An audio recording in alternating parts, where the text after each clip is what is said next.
U.S. energy supply is growing, and it's growing fast.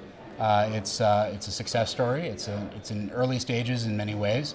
If you look at the productivity gains from shale production, it's still on the way up. So we're in any market environment becoming better producers. If you look across the portfolio, it's on the way up there too. Lower cost installed for solar. The one thing that's not quite on the way up right now is demand growth, which means that the U.S. is looking increasingly at export markets and becoming much more linked to global consumption patterns. That means that the U.S. has to play a bigger role in the world, and it has a bigger opportunity to play that role. Well, tax reform is a huge opportunity for American competitiveness, but it also creates a lot of exposure and risk and some unintended consequences. It has to be thought through carefully. One of the big risks right now is perception risk. Because America has so much energy, America and its political leaders may not be as concerned about preserving energy in the future. That creates the possibility of punitive or negative tax changes that actually discourage future investment.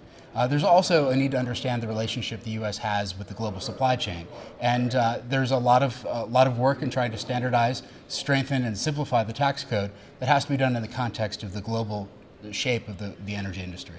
The easiest thing you can do is let the private industry do what it's been doing so well so long.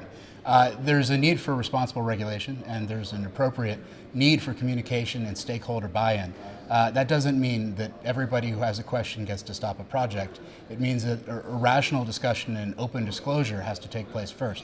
If it's done right and it's done transparently, it's a good step towards production growth.